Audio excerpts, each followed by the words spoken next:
What is the case for Donald Trump? The brilliant author Victor Davis Hanson joins us to lay it all out. Welcome back into Liberty Nation Radio, a production of LibertyNation.com and heard from coast to coast on the Radio America Network. We'll bring Victor Davis Hanson on in a moment to discuss his 30,000-foot view of the Trump presidency and the thinking behind Trump's policies in his new book, The Case for Trump, which shot all the way up to number 2 on the New York Times bestseller list. Meanwhile, the Democrat presidential candidates continue to roll out one radical idea after another. Reparations for the descendants of slaves, abolishing private health insurance, abolishing the Electoral College, packing the Supreme Court, lowering the voting age to 16, massive tax increases, a government takeover of the whole economy, and the Green New Deal, with free college and free health care for everyone. What will the Democrats think of next? We'll hear the latest on our signature segment, Say What?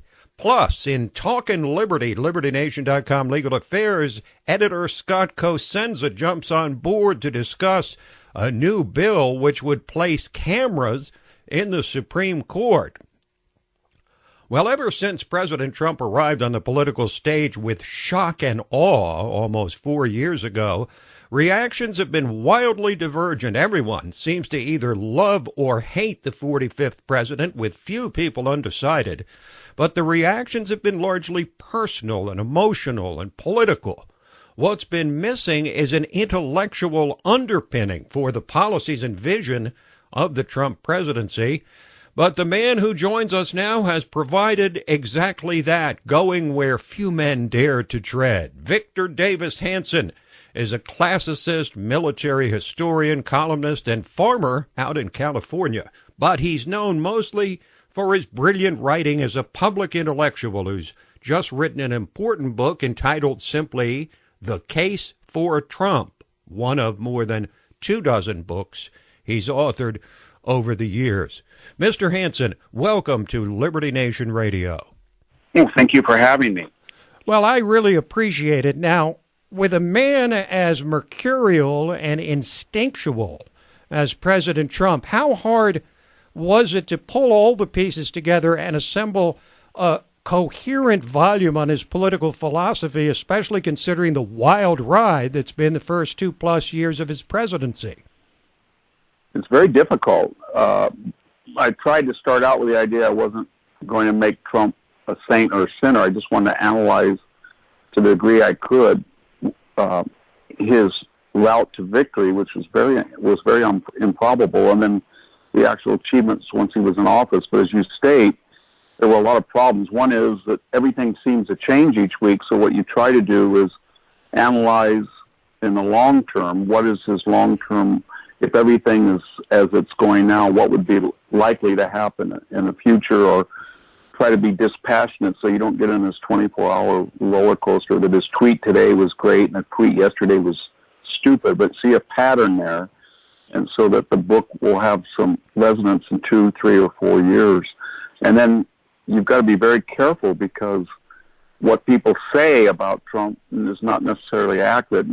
I mentioned in the book, CNN told us he took out Martin Luther King's bust right away from the Oval Office. We were told that he met in Trump Tower with Russian operatives, that he suborned perjury from Michael Cohen. So, and you got to be very careful when you read accounts like that. And then finally, as a historian, I've never written on a contemporary political figure, much less a president, but I understood, given Trump's controversies and the people are so invested in aborting this presidency, that there would be a lot of passion. But I didn't quite think I'd be called a Nazi and in service to a Hitler-like figure, or people would say that you were sloppy or inaccurate, and then when you see what they say, they don't quote what you actually wrote, or would refute those charges, or interviewers will call you for magazine articles and try to ambush you and say, we love the book. Hey, by the way, I'm recording this, and then what they print has nothing to do with the transcript.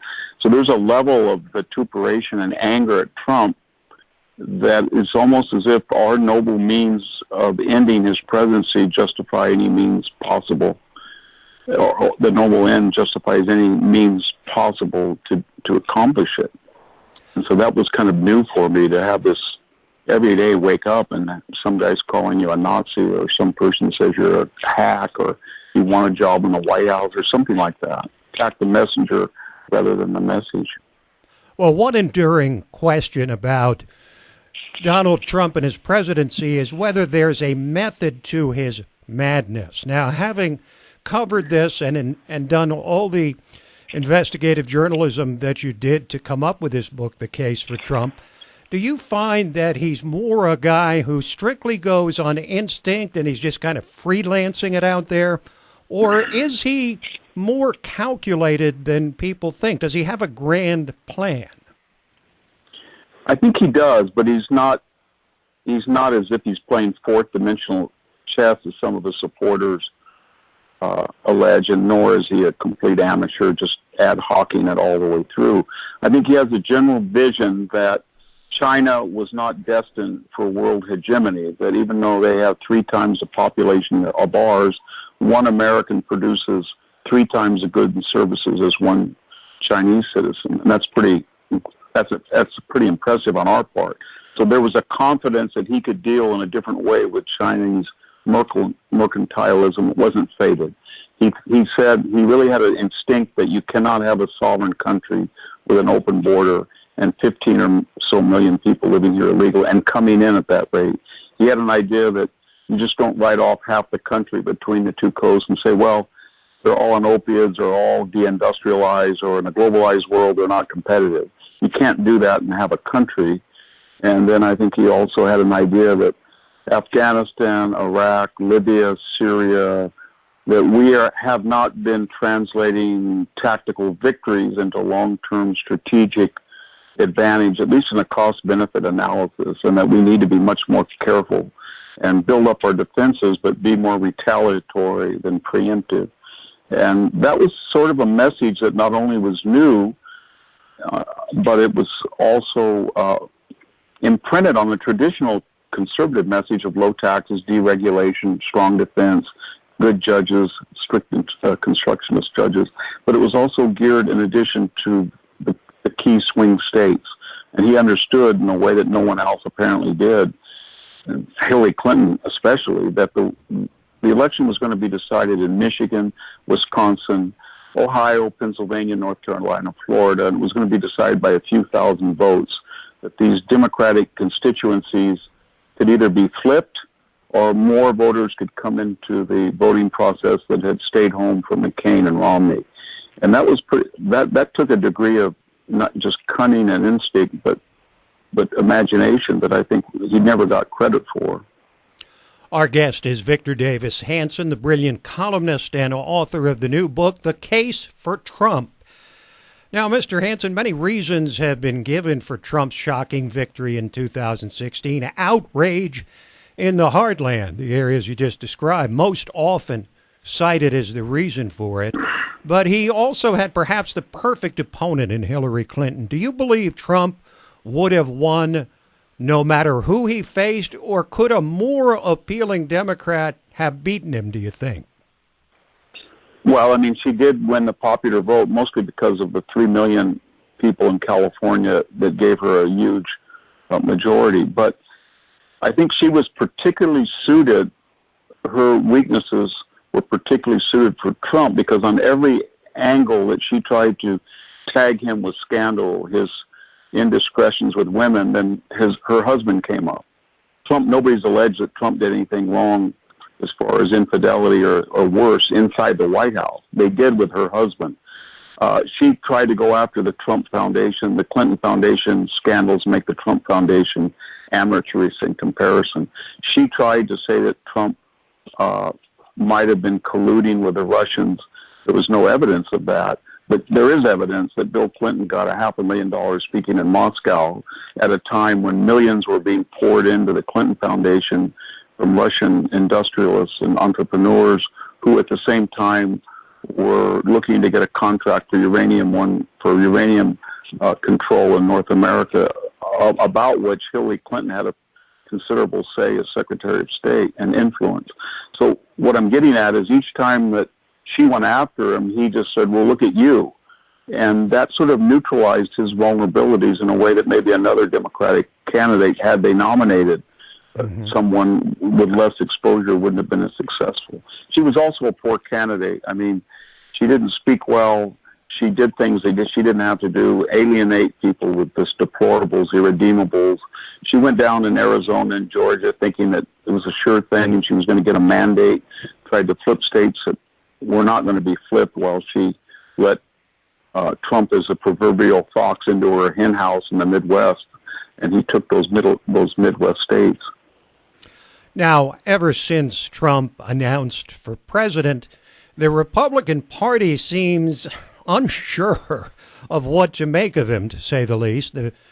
But the veto on his national emergency notwithstanding, has he now managed to take control of the Republican Party? Do you expect Bill Weld or someone else will wind up challenging him in a 2020 primary?